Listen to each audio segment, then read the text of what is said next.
I don't think we can call this one theater of the mind, but real time. We'll call it in real time. In the last hour, the leader of the free world and his wife are now positive COVID-19 cases.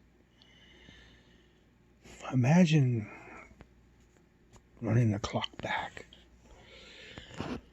Obama's president. Hillary Clinton files paperwork to become a candidate for presidency by the Democratic Party in around 2015. Her first shot at it was killed by Obama. So 8 years later, she applies, gets her paperwork in, and gets the nod of the DNC. In the meantime, the RNC is looking for somebody to stand up. John McCain failed, Romney failed, so there's this guy out there in New York City who's an arrogant, non-politician real estate developer by the name of Donald John Trump, who has the money and the influence to begin his path towards candidacy for the President of the United States. He's a TV celebrity, so people know him worldwide. Leaders know him. Major investors know him. And he's got quite a sense about him, but he's firm and opinionated. As the months go by, these two individuals get closer and closer. But one is a Secretary of State of the United States and kind of thinks that she's above the law or doesn't understand it in the computer world. Her former husband was a president of the United States. Let's be clear about that also. And his terms, 2 terms of course, were very controversial, to say the least. He did some good things, there's no doubt about it, but yet his personal shenanigans made it quite difficult to follow anything he was doing. It's just controversial, as opposed to Ronald Reagan. Well, here we are today. Donald Trump's president. Before he even took office after being elected at the contentious, problematic, deep state attempt to block through whatever means they could do. My God, what a nightmare that was, but yet it was being done in the shadows. People's lives were destroyed. You don't name anybody because you know who they are. Inauguration day comes up. The Democratic Party completely refused to show up. And the following day, there's a female protest.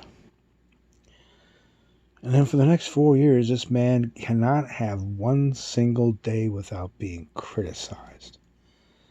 And yet things got done. During his campaign, he made promises. After he became president, he fulfilled those promises, each and every one.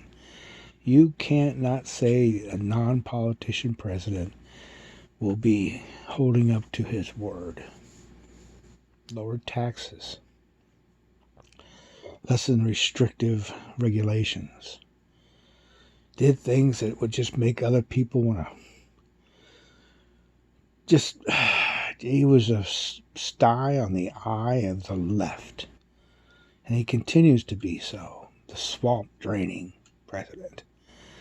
Well, here we are today.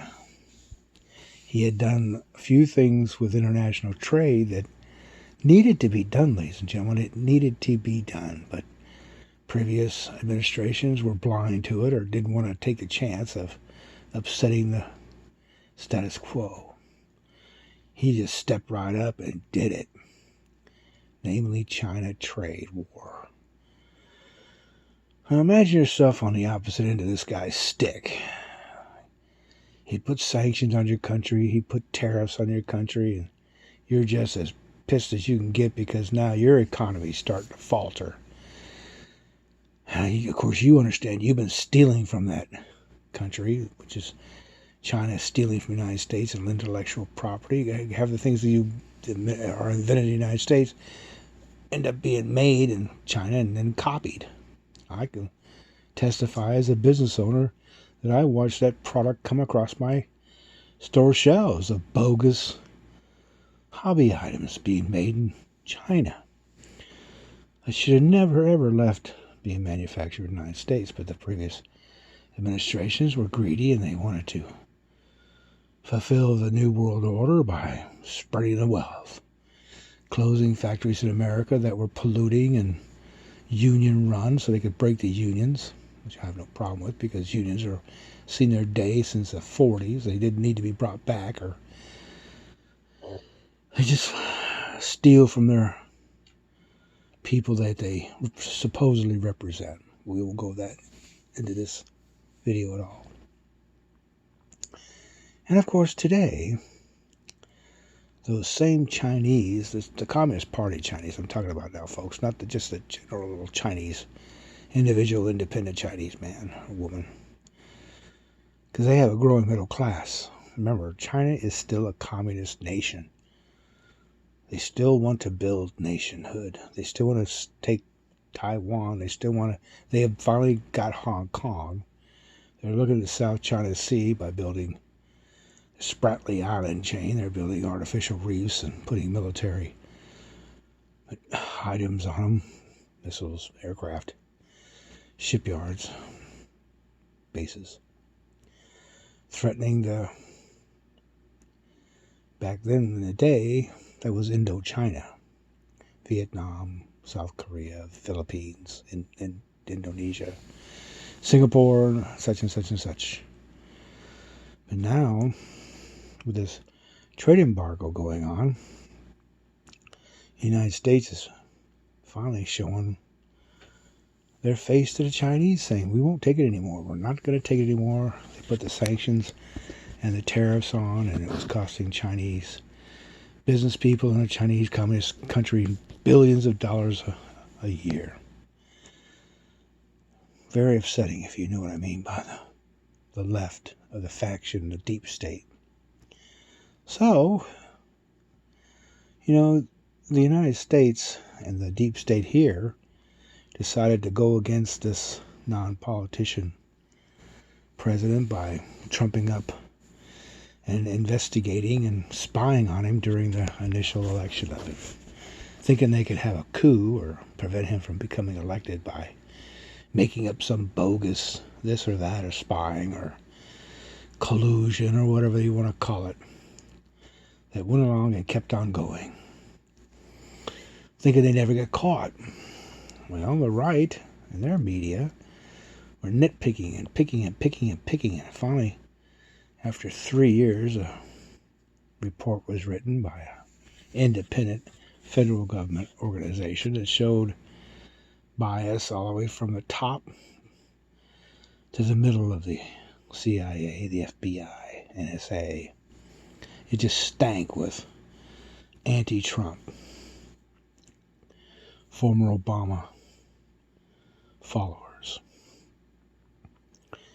As the Chinese trade war continued to infuriate the Chinese, and as the attempt to depose the present president failed, even through a bogus impeachment based on a single phone call that failed, at the same time Plan B was being conjured up in the dark shadows of the deep state in China, who right now despised Trump.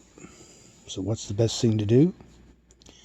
Well, they've been known to do dirty tricks, so through the left's continued pinning them, needling them, communist Chinese people went into a virology lab in central China and released a virus that they invented. It was a pinpoint accuracy bioweapon. It went right after and mimicked the flu, the ones that they had been developing over the years. And since it was new to the area, the people became infected quite quickly, as it was transmitted through the breath or sneezing or mucus of a carrier onto an individual, short range, but yet deadly. As any virus goes, it looked for the weakness of an individual and capitalized on it. Understanding biology, why a virus would attack a living being who is frail could only mean that it was being weaponized. They let it loose. And they knew it was going to spread because we hadn't seen it.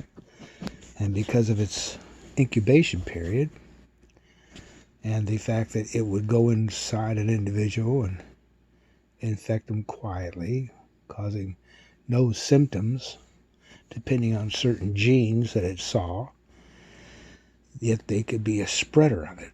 That's how the virus was designed to live and continue to flourish. The people who invented it didn't give a rat's patootie about who it was going to kill, because they knew that it would eventually be pinpointed towards the target. Well, my ladies and gentlemen, today it found its main target. The next few weeks will determine the outcome of the American experience. All I can say to you, if you're religious, pray to your God and hope that this target does not pass away into the night.